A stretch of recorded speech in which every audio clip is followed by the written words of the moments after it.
All right, we got a new winter vehicle that we're working on today. I picked this Nissan, it's a '03 Nissan Murano. Picked it up from Copart. And this was the only damage to it was the rear hatch, which is made of plastic. And the rear bumper was halfway on.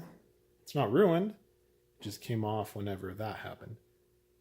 And so, the other problem is at least when we first got it, the hatch would open. Now it won't do anything. So I'm going to show you how to open the hatch or I guess it's called the rear lift gate.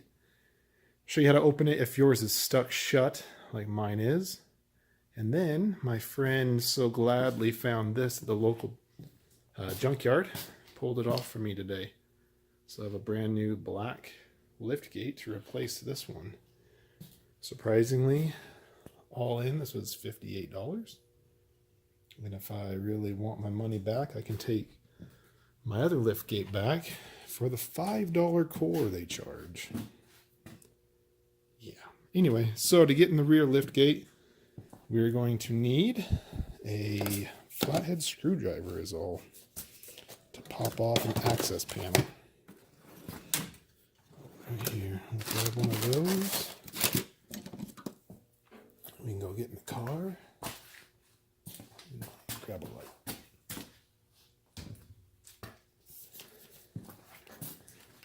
And see if we can make this happen.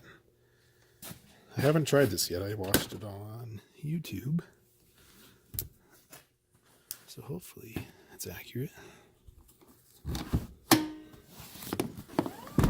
So this is the back of it right now, because when my friend got it for me, it had a flat tire, so he put the spare on. And then when they closed the hatch, I guess it decided to stay shut.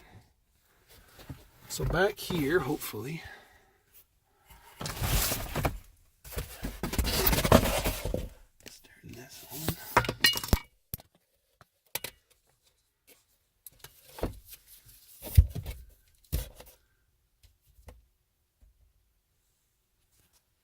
So back here is your rear hatch access panel right there. So I'm going to pop that open. Oh my goodness. Thought this through a little bit. Alright.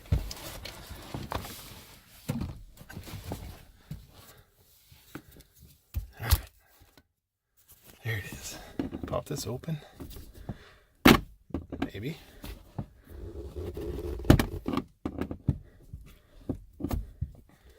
They made it look a lot easier on the internet. Let's try that again. Hold on. Let's see if we can set this down. While still recording. Maybe? No.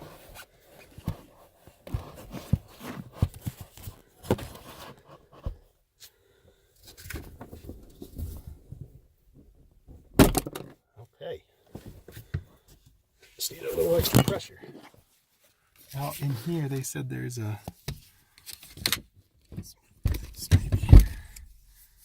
plastic piece you just push over with your one hand and push on the hatch with the other, which I think is this one.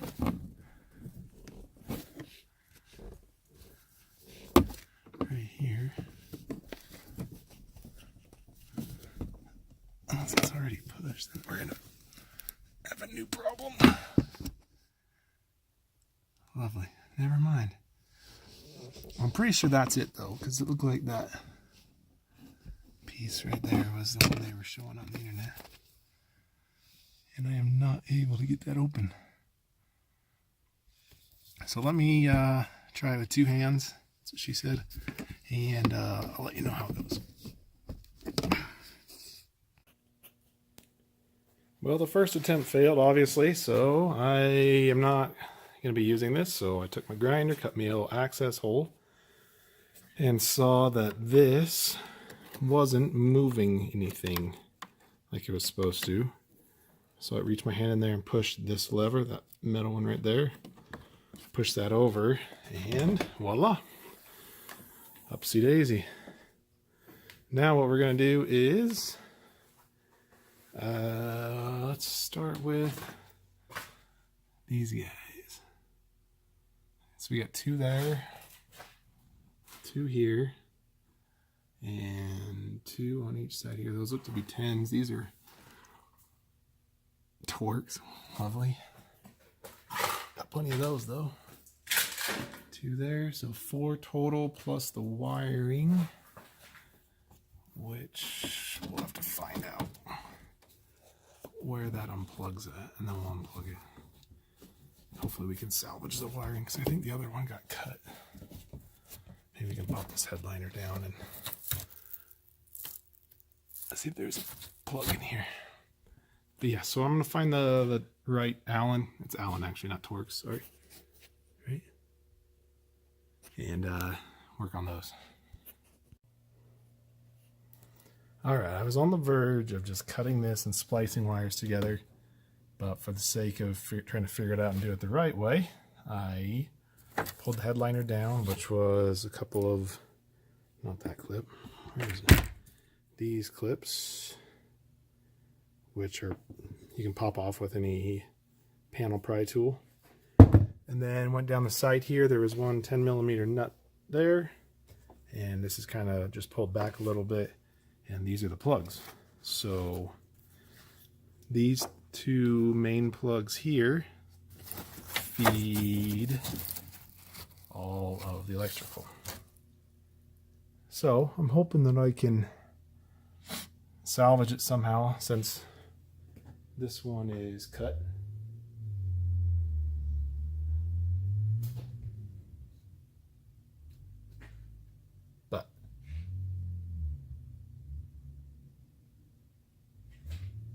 Sorry, it sounds like someone's out doing donuts in the driveway.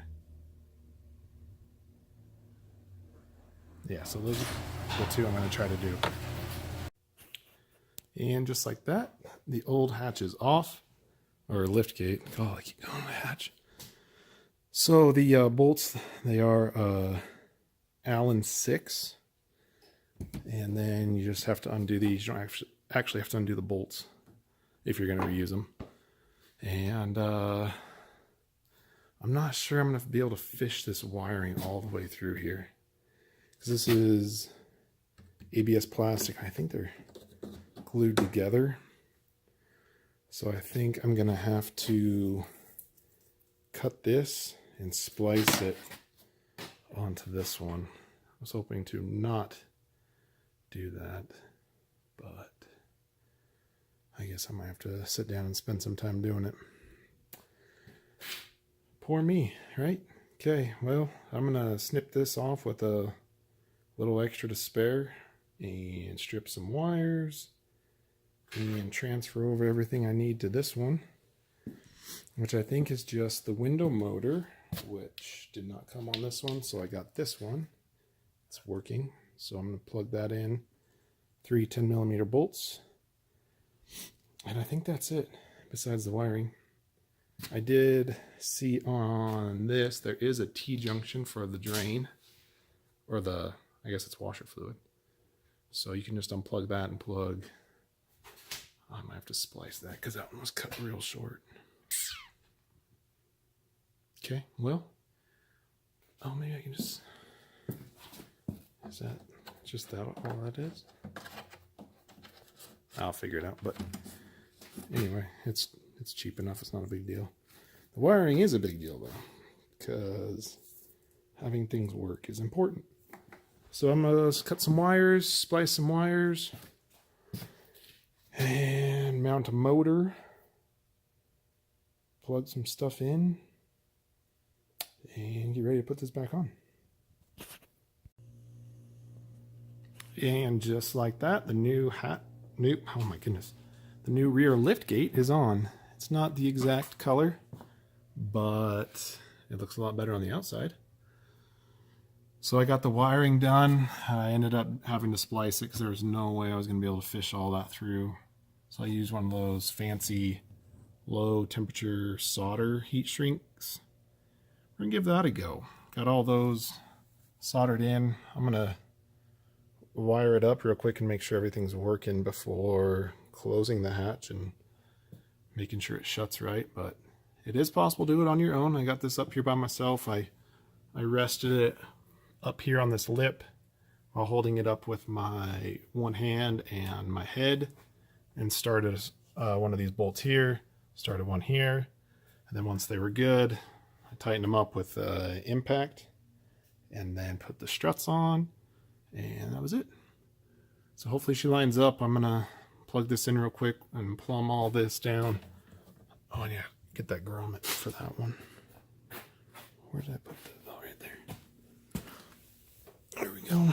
I'll get that grommet for this one, and that'll be it. The bumper and rear liftgate are on and together, and magically it even works. The spring loaded mechanism doesn't, so I have to push this back each time, but it is together. And I haven't checked the wiring yet, but I assume it's good. Might be a bold assumption, but it shuts like this. Doesn't open up. Looks like I didn't get it shut all the way, but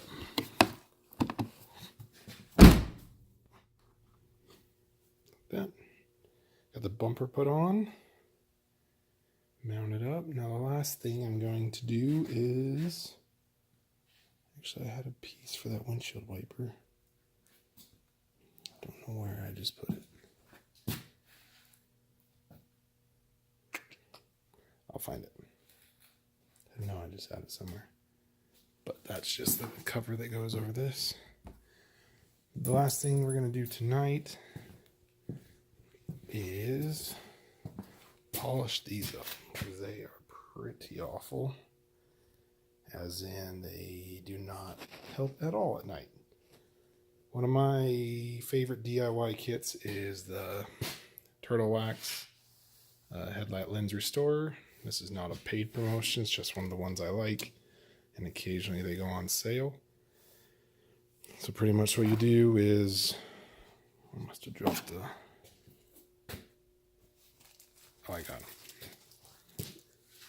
There's 4 different pads of these.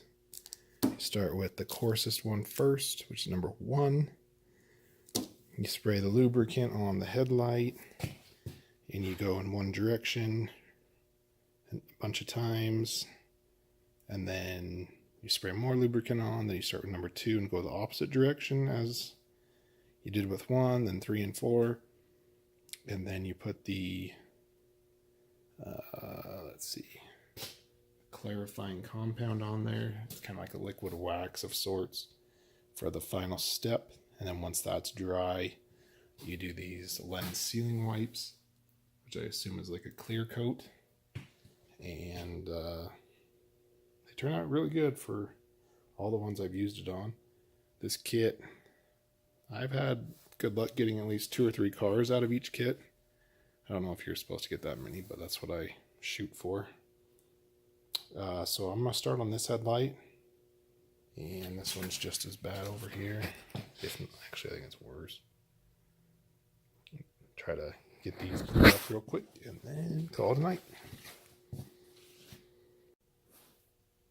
So as you can see, it's a lot more clear, and this is just the sanding steps.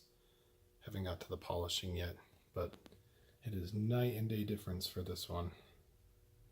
You can actually see in there at some of the reflectors. If you recall, it's like this one, where you don't even know what's in there. And I did order some new headlight bulbs for it. I bought some HIDs, so that'll also help. And I'm glad it has the fog light package, because the other night without them, it was pretty much driving with fog lights. These were so bad. But I'm gonna put the polish on and then buff it out, and then do the other one, and then do the lens sealing wipe on both once they are done.